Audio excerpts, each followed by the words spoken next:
کیا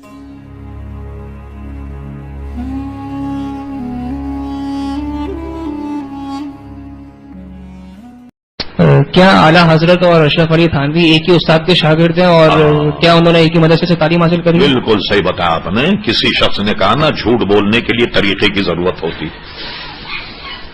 تو جو لوگ اعلیٰ حضرت فاضل بریلوی اور اشرف علی تھانوی کو ایک مدرسے میں پڑھاتے ہیں اور کہتے ہیں کہ یہ دونوں دیوبند میں پڑھتے رہے اور دیوبند مدرسے میں پڑھنے کے بعد جو حلوے اور پراٹھے پہ ان کا کوئی اختلاف ہو گیا تو انہوں نے اپنا مدرسہ دیوبند بنا لیا اور اعلیٰ حضرت بریلی آ گئے اور یہاں آنے کے بعد انہوں نے اپنا مدرسہ جو ہے وہ الگ بنا لیا. اب سنیے، اعلیٰ حضرت فاضل بریلوی کی پیدائش ہے 1272 سن عیسوی کے اعتبار سے ہے 1856. اعلیٰ حضرت فاضل بریلوی 1 سال کے تھے تو جنگ آزادی، جہاد آزادی لڑی گئی، جس کو 57 کی جنگ کہتے، جو انگریزوں کے خلاف علامہ فضل حق خیر آبادی رحمت اللہ علیہ نے فتویٰ دیا اور پورے ہندوستان میں لاکھوں آدمی مرے، فوجی بھی مرے. بہادر شاہ ظفر کا زمانہ تھا اور جو مسلمان مجاہدین تھے ان کے جنرل، ان کو بھی شہید کیا گیا. یعنی اگر آپ سقوط دہلی کا نقشہ ملاحظہ فرمائیں تو پورے دہلی میں لاشیں ایسی پڑی تھیں کہ کتے ان کے پیٹ میں سے آنتیں نکال کر کے کھا رہے تھے. پوری دلی کا مسئلہ یہ تھا، سمجھے؟ تو یہ اس کو جنگ آزادی، جہاد آزادی کہتے ہیں کہ جس پہ تقریباً 98 یا 99 علماء کے دستخط تھے کہ انگریز سے جہاد فرض ہے اس پر. اور اس کے سرکردہ جو تھے وہ علامہ فضل خیر آبادی رحمت اللہ تعالی تھے، جن کو جزائر انڈیمان بھیج دیا گیا. بہت سارے علماء کو جو ہے وہ پھانسی دے دی گئی. اب آپ نے آج جو ہے کیا ہے چل رہا ہے جناب 1400 کون سا سن چل رہا ہے؟ 33 ہے. 33 ہے. ٹھیک آج سے 33 سال پہلے اخبار میں جائیں، فائل نکالیں اور دیکھیں کہ جشن دیوبند کب منایا گیا. تو آج سے 33 سال پہلے جشن 7 سالہ دیوبند منایا گیا. یعنی اب دیوبند کو بنے ہوئے 100 سال ہو گئے. تو کیا مطلب ہوا؟ دیوبند کا سنگ بنیاد رکھا گیا 1300 ہجری میں، 1300 سال 1300 ہجری میں رکھا گیا. ٹھیک، جب یہ مان لیا آپ نے اور یہ خود ریکارڈ میں ہے کہ سنگ بنیاد دیوبند کا 1300 ہجری میں رکھا گیا اور اسی لیے 1400 ہجری کو اس کا 7 سالہ جشن منایا گیا، جسے منائے ہوئے بھی آپ 33 سال ہو گئے. اور یہ بھی بہرحال بڑا عجیب و غریب مسئلہ ہے کہ سارے دنیا بھر کے مولوی جمع ہوئے اور یہ اللہ کی طرف سے عذاب تھا. خود علماء دیوبند نے اس ایک دینی تقریب کی، جو اس کو وہ کہیں، اس 7 سالہ جشن کی صدارت اندرا گاندھی نے کی. اس کے فوٹو بھی ہمارے پاس موجود ہیں، کوئی انکار نہیں کر سکتا. اندرا گاندھی، اور اندرا گاندھی کو بٹھایا کہ سارے مولوی تو نیچے سے اسٹیڈیم نہیں ہوتا کہ ایسے بتدریج سیٹیں ہوتی ہیں، تو ایسے علماء اور مولوی پورے دیوبندی وہاں بیٹھے تھے اور اوپر سر پر اندرا گاندھی بیٹھی ہوئی تھی. ٹھیک، اب پتا چلا کہ 1300 میں دیوبند کا سگ بنیاد رکھا. اب سنیے، اعلی حضرت فاضل بریلی 1272 کو پیدا ہوئے اور 14 سال میں ابھی 2 مہینے کم تھے تو سب سے پہلا فتویٰ لکھا حرمت رضاعت. 1272 میں آپ 14 سال اور ملا لیں تو کیا ہو گیا؟ 1386. 1286. ٹھیک ہے، 1286 کے بعد فاضل بریلوی میدان میں آئے، فتویٰ نویسی شروع کی اور فتویٰ لکھتے ہوئے 14 برس ہو گئے اعلیٰ فاضل بریلوی. تب تو جا کر مدرسے کا سنگ بنیاد رکھا گیا. اب لوگ جو ہیں وہ گویا 14 سال یہ ہو گئے اور 14 سال وہ 28.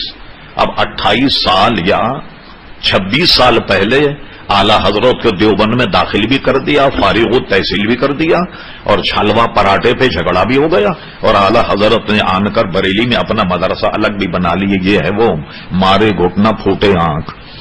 سمجھے آپ؟ بھائی جھوٹ بولنے کے لیے بھی طریقے کی ضرورت ہوئی، اتنا جھوٹ بول رہے.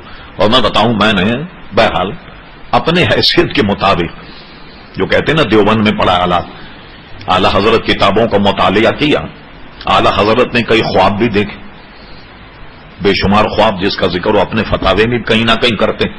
मेरी नजर से कहीं नहीं गुजरा कि आला हजरत ने देवबंद कभी ख्वाब में भी देखा, और लोगों ने वहां पढ़वा दी आला हजरत को ले जाकर के कि वो तो वहां के फारिग तहसील वगैरह वगैरह। इससे अंदाजा लगाइए ये कितना झूठ है। सिर्फ आपकी दिलचस्पी के लिए कहते हैं कोई झूठ बोले ना तो तरीके की जरूरत होती है। वो तरीका क्या है झूठ बोलने का, वो भी सुन लीजिए आप। मैं इसलिए कि जरा निगरानी रखें आप, क्या तारीख मिलाइए जरा, देखिए आप तारीखी एतबार से कितनी यकसर गलत और झूठ बात है। कोई साहब मेहमान किसी के यहां आए, उन्होंने उनसे कहा कि आप खाना खा के जाइए।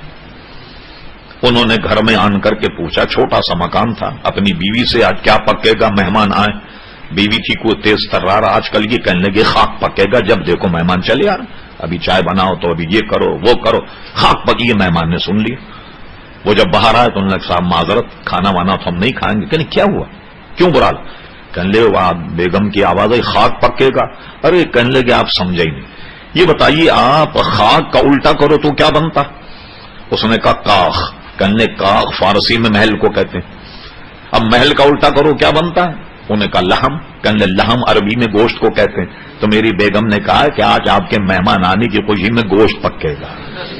देखा आपने कैसा निभाया झूठ। और खुदा के बंदो झूठ बोलो तो कम से कम तरीका तो सीखो झूठ बोलने का।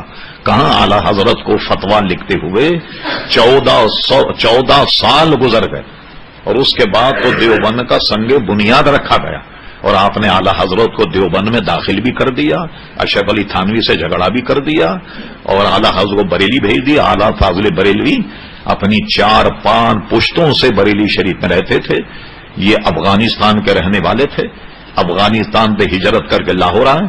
ये लाहौर का जो शीश महल है ये आला फाजिल बरेलवी के जद्दे अमजद की मिल्कियत थी। बरेली शरीफ आए, सादत यार खान जिसको आज कहते हैं ना ब्रिगेडियर, तो ये मुगलिया सल्तनत की फौज के ब्रिगेडियर थे, और इनको फिर इनके वालिद को जो जागीरें दिया करते थे मुगलिया सल्तनत के ताजदार, वो सारी जागीरें आला फाजिल बरेलवी रहमतुल्लाह अलैह तक आईं। और यही वजह कि आला हजरत न किसी से कभी चंदा लिया और कोई मामला नहीं। वो माली तौर पर एक नवाब थे, और उनको लिखने पढ़ने में से फुर्सत नहीं मिलती, तो अपने भाई मौलाना हसन रजा खान साहब फाजिल बरेलवी रहमतुल्लाह अलैह से फरमाया, ये जमीन के तमाम उमूर तुम जानो, मुझे उसमें से कुछ नहीं चाहिए, मुझे सिर्फ जवाबी लिफाफे, कलम, स्याही और कागज जो मेरे लिखने का काम है, बस ये मुझे चाहिए।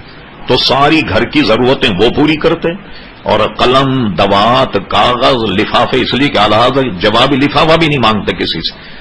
और क्या कहते हैं, कोई अगर खत लिखता तो अपने पास से जवाबी लिफाफा उसको इरसाल करते। फतह रजिया में एक जगह, भावलपुर एक रियासत, भावलपुर के नवाब साहब ने अदालती उमूर में कुछ आला हजरत से रुजू किया जो फतह रजिया में मौजूद है। हजरत यहां अदालती निजाम ये है, काजियों के लिए, अदालत के लिए ये कवायद कुछ हैं, जरा इसे मुरतब करके भेजिएगा ताकि उनको नाफिज किया जाए। उस जमाने में नवाब थे, बड़े सुन्नी सईउल अकीदा लोग थे, दीनदार लोग थे, अल्लाह से डरने वाले लोग थे। कुछ कवायद और जवाबत आप मुरतब करें यहां की अदालत के लिए। साथ ही नवाब साहब से ये सहव हो गया, आखिर में लिखा कि जो मुआवजा हो वो भी बयान कर दीजिए। जाहिर है कि इतनी तहकीक जुस्तजू पूरा निजाम अदालत आप बनाकर भेजेंगे तो कुछ ना कुछ खिदमत तो आपकी की जाए। आला हजरत ने पूरा निजाम बना करके दिया जो फतह रजिया में मौजूद है, और आखिरी में लिखा अल्हम्दुलिल्लाह फकीर के यहां फतावे पर कोई मुआवजा नहीं लिया जाता, ये भी यहां लिख दिया। तो इस तरीके से वो दिन की अल्हम्दुलिल्लाह खिदमत करते रहे। तो ये लोगों का मैंने इसलिए कहा कि कई जगह ये सवाल उठता है, इसको मैंने जरा तफसील इसलिए कर दी कि आपके जहन से ये बात निकल जाए कि कोई मौलवी अशरफ अली थानवी और एक मदरसे में पढ़ते रहे, एक उस्ताद के शागिर्द थे। ये बिल्कुल सिरे से बात गलत है। ये शवायद सारी किताबों में छपे हुए मौजूद है, इसमें कोई इबाम नहीं। और कोई साहब